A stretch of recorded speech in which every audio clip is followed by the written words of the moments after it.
Uh, my neighborhood was always pretty turbulent. There's always a lot of turf war, a lot of fighting in between various gangs because I was just situated in such an important corner when it came to drugs.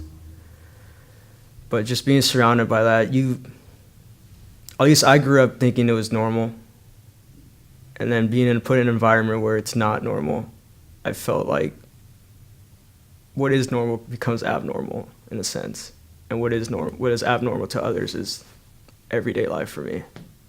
My name is Jenna Berlinberg. I'm a computer science major from San Jose, California. My name is Freddy Soltero from Linwood, California. Not much to my story. Dealt with my own history of anxiety issues, primarily PTSD, but depression as well resulting from it. I have major depressive disorder, and there's a comma after it, recurring. So it goes like wee wee wee wee. Like I never know. Like it could change within like the span of a day or like a month, whether or not I'm like in a very depressive mood or feeling kind of normal, which is annoying. From a young age, I was just always surrounded by violence, both just from within family, seeing a lot of my cousins were involved in gangs, so seeing them go through things, and particularly what really gets to me is very young age, I saw one of my best friends be shot and killed in the street. I was about 10 years old. I think one of the like first really bad anxiety attacks I had was actually when I was around 8 or so. I started having an existential crisis of sorts, like worrying a lot about death. I think part of it was my grandpa had died, and I don't know, it was just all around. I just started worrying a lot more about death, and I ended up being very anxious. Second year here at LMU, my cousin was shot and killed by her ex-boyfriend in a gang fight.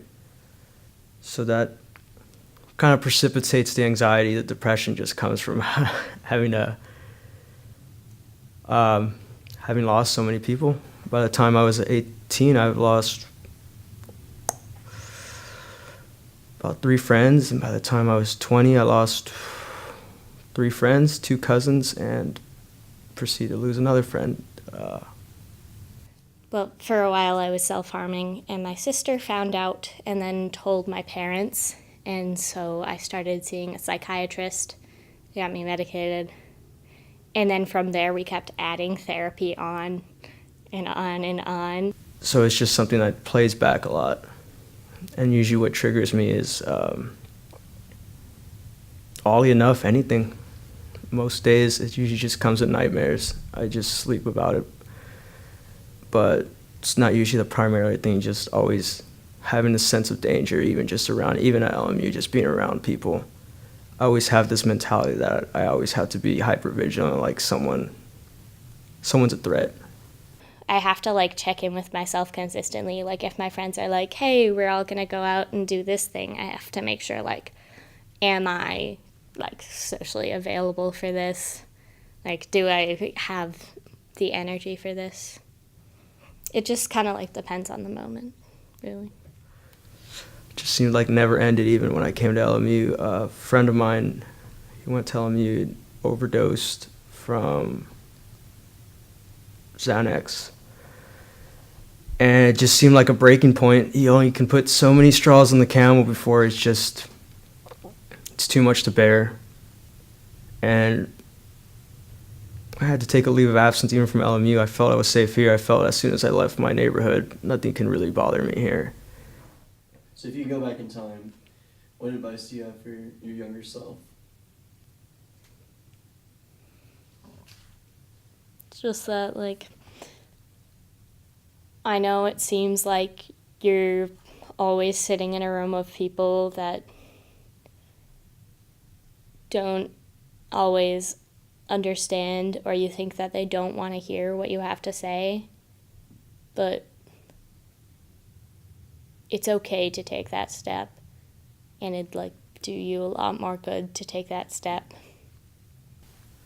Don't try to dismiss it because you don't want to admit it. I understand. Opening up to family and friends saying, I'm depressed, I have something wrong with me. It sounds much easier just dismiss as like you're just stressed out. You're entering adulthood.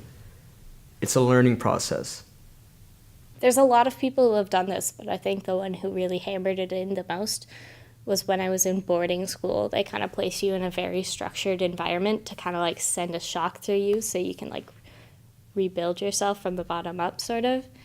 And my therapist there, she was the type of person who, like, if you could just you'd tell her whatever issues you were having, and she'd like look at you straight in the eye and would be like, well, that's bullshit, and this is what you need to do to fix it, and stuff like that. Like, honestly, having people to just tell you straight up that you're being weird or paranoid and stuff like that, having like, you're feeling this and that's valid, but you need to change it, that sort of thing. Be empathetic. Don't be sympathetic.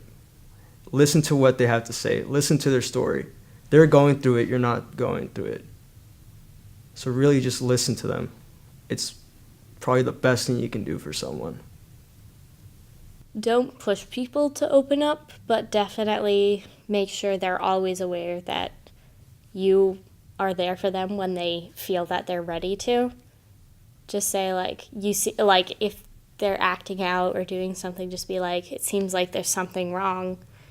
You can talk to me whenever you want. You might not be ready now, but just know, like, I'll be ready. If no one else is going to support you, as was my case, I culturally think it's not something you speak about. But at the end of the day, remember, it's not about them, it's about yourself. So if you're not going to do it for anyone else, don't do it for anyone else. Do it for yourself. And also be okay with someone coming to you and saying, like, I don't need you to fix me, I just need someone to listen right now. And just sitting there and listening to what they have to say. Because sometimes people know what they need to do, but they just need to, like, get it out in the air before they can realize what they really do need to do.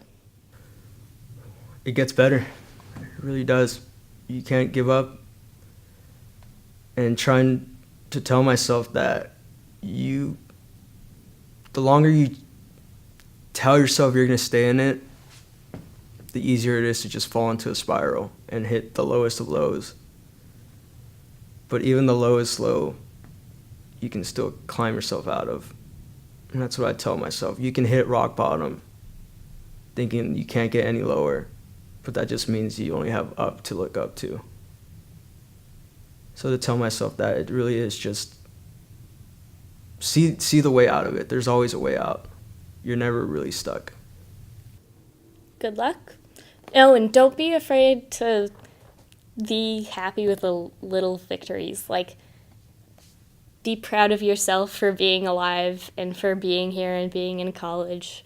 Like, not everyone is able to be in college, whether it's for mental health or, like, economic or other reasons. Just, like, take advantage of this opportunity and don't waste it, and be kind to yourself.